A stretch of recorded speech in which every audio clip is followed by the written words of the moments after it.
Millions of children around the world live on the streets and in orphanages because of issues like poverty, war, or their parents simply abandon them. In the documentary Lost Kites, screenwriter Casey Walker, along with 4 other filmmakers, travel across 22 countries in search of solutions to this global crisis. Basically, we saw the effects of what happens if we do nothing for children. This is what the future is going to look like. We saw a picture of it, and it was horrible and it's terrifying. On their journey, the filmmakers meet children who changed their lives forever. Please welcome to the show the screenwriter for Lost Kites and the head of research and writing for Global Breakthrough, Casey Walker. Casey, it's great to have you here with us. Thank you. How in the world did all of you get involved in this? You traveled to 22 countries as you researched all of this, but what was the origin of your concern in this area? Sure. So my team and I started at Youth with a Mission, an international missions organization. YWAM, Yeah, YWAM. We started there, and we did a media advocacy course, learning how to be a voice for the voiceless.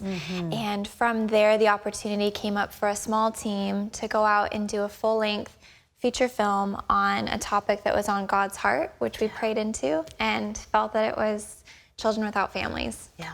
You know, it's when you talk about being a voice for the voiceless, I think God has really been moving the focus of people to orphans in the last, say, decade.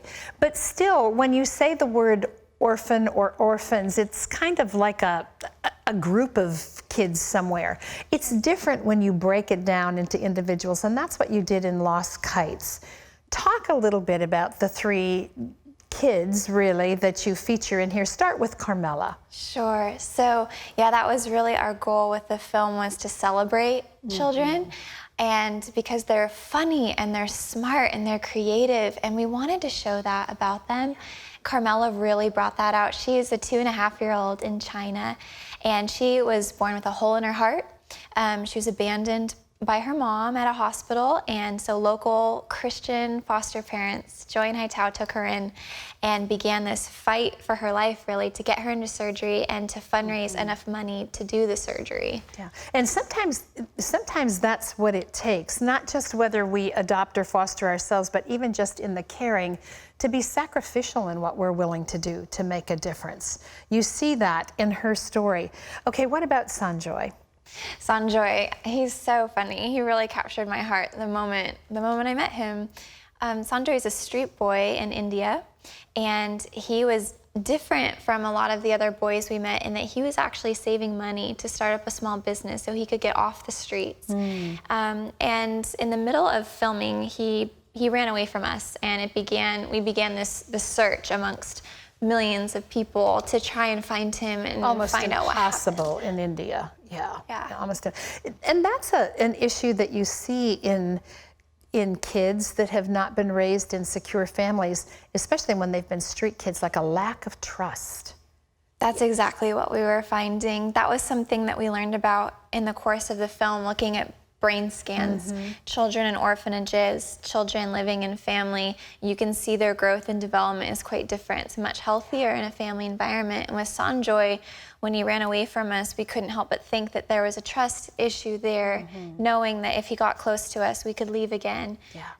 Well, and bonding is, I mean, that's a part of a healthy, good part of the lives of all of us who are blessed enough to be raised in families. But when you're not, that inability to bond really follows you into adulthood, doesn't it? It does, and that's where you see that attachment disorder, which it really takes a consistent caregiver to ever overcome. And really, I think prayer is something that brain can begin to reactivate.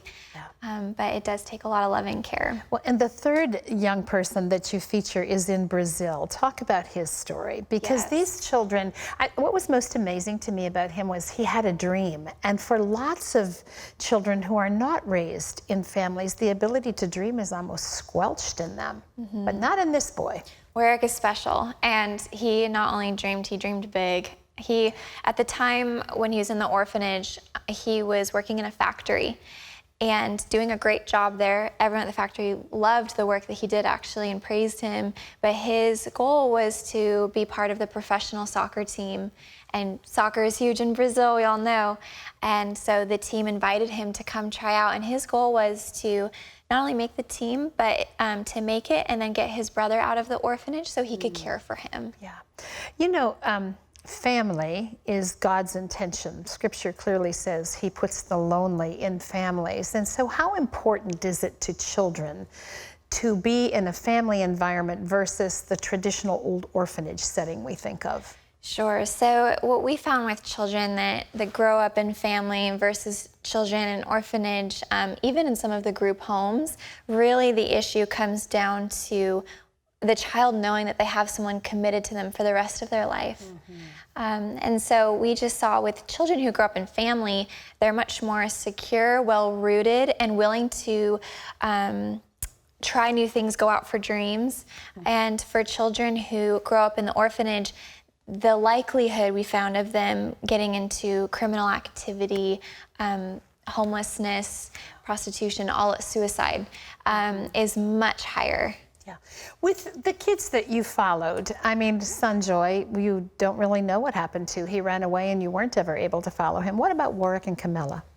Yeah, so with Warwick, he is continuing to work in the factory and living with some other boys. He transitioned out of the orphanage, and Carmela is doing really well. She's very healthy and happy. Good. And yeah, with her family. Good. People can make a difference.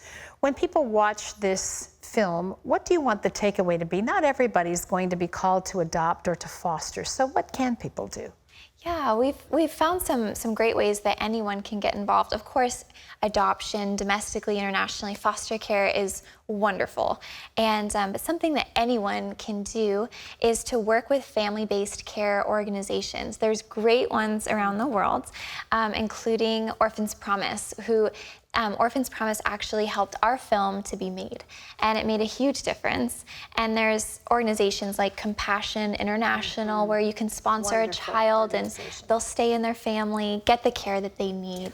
You know, that is so important, and just want to thank you for the documentary because it tells the story of what happens to children when they don't belong to anyone or in a family setting.